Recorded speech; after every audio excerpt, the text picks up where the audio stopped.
Hi, I'm Pam, and I'm here to talk about video games.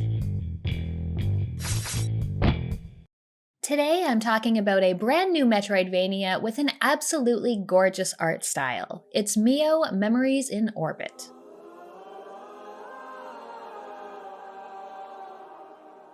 Mio Memories in Orbit was developed by 12 and is available for PC, Xbox, PlayStation, and Switch. I played and recorded the game on an Xbox Series X with the key provided by the publisher. In Mio, you play a tiny robot exploring an enormous technological ark whose caretakers have stopped functioning. You explore this lush, beautiful world, fighting rogue machines and discovering lost memories about what happened here while trying to restore it to its former glory. Mio immediately stands out for its art style. It combines a palette reminiscent of watercolors with bold, dark lines. The animations are smooth, the backgrounds are lovely, with objects in the back and foreground giving the game a lot of visual depth. I was frequently awed by new environments and scenes that I stumbled upon. The vessel you reside within is an amazing world where exploration is constantly rewarded. Exploration, along with the movement abilities you get to help you explore, is where this game shines. As you travel the vessel, you'll be finding secret passageways that fill the spaces like veins, cubbyholes where machines have gone to live or to die. You'll be finding currency, modifiers that can impact your playstyle, more spaces for those modifiers, pieces of new health extensions, permanent damage increases, new characters to talk to, lore items, and hints about the world. As you play, the different areas start intertwining more and more, letting you explore new places through increased elevator access and new movement abilities. The map is well designed, it lets you add markers, and is visually useful, letting you know places you have not yet explored. I was a bit frustrated that you don't get access to it immediately. It could also use some labeling. The game overall keeps things a bit obscure, and on the map, this means no areas labeled or even legend for symbols. Moving around as Mio feels great, and the platforming is excellent. I'm definitely reminded of Ori in the movement abilities here. You can double jump right from the start. The hairpin acts like a grappling hook, allowing you to latch onto objects and pull yourself toward them. This works on both items in the environment and enemies. The sail ability allows you to float through the air. My favorite is the striders, which allow you to grab onto any surface and climb along it like a spider, speeding up your normal movement speed and clinging on to walls and ceilings. Most of these movement abilities require energy, and you will need to manage that so your motion doesn't come to a sudden stop. Hitting things refills your energy and gives you amazing mobility. Most of my favorite parts of the game involved juggling these abilities in order to get to hard-to-reach places. There was even a very fun but very challenging chase sequence. The combat, on the other hand, is not as great. Mio just doesn't have enough offensive abilities to make for dynamic fights. Mio really only has one attack. It's reminiscent of Kabuki Quantum Fighter, or Shantae if you're not quite 100 years old. She uses her hair, tendrils, to attack in any direction.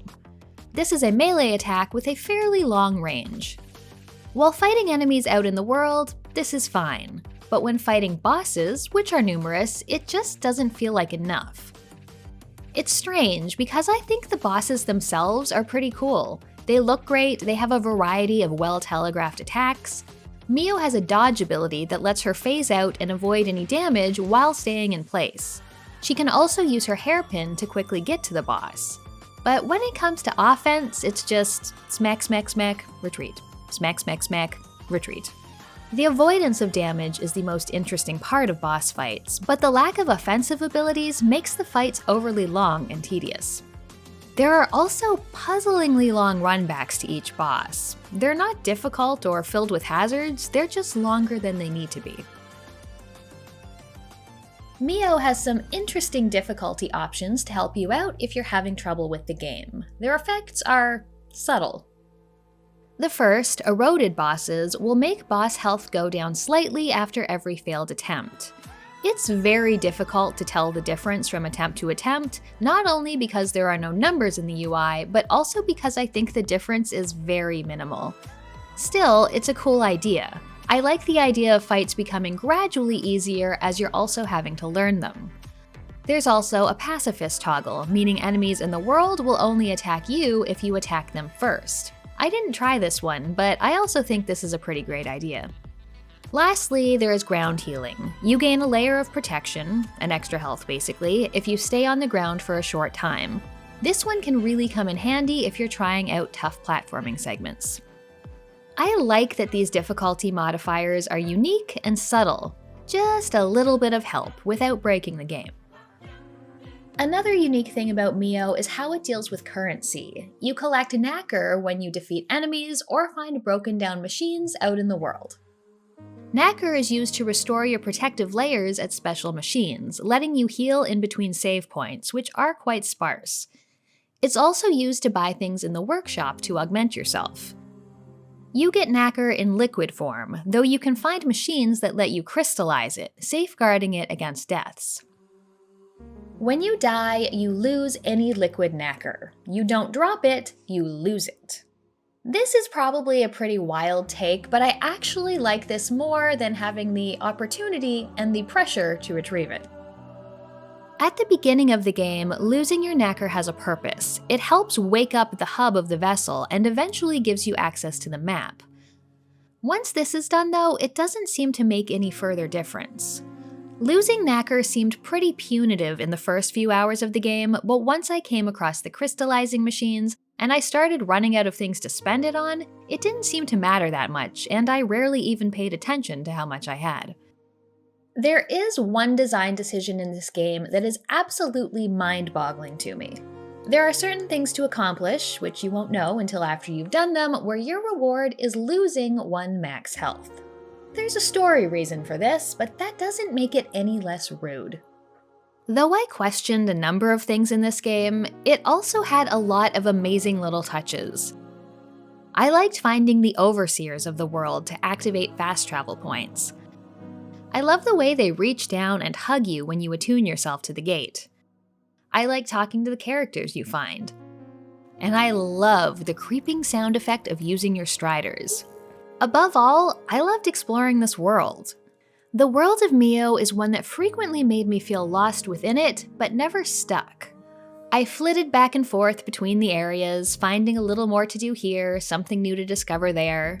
The options for which direction to explore seemed limitless, and the vessel felt like a cohesive whole. And the music is gorgeous. I played Mio for just over 16 hours before I got an ending. I'm pretty sure there are more. There were definitely more bosses to fight and things to find. The game does not give a completion percentage that I could see. Mio is a gorgeous and chill game with beautiful art and music. I loved getting lost in this world and exploring all of its nooks and crannies. Though there were a number of design decisions I found pretty odd, I can't say that they really impacted my enjoyment of the game all that much. If you're someone who prioritizes combat in Metroidvanias, then this might not be the game for you. However, if you love platforming and exploration, then I do recommend checking out Mio.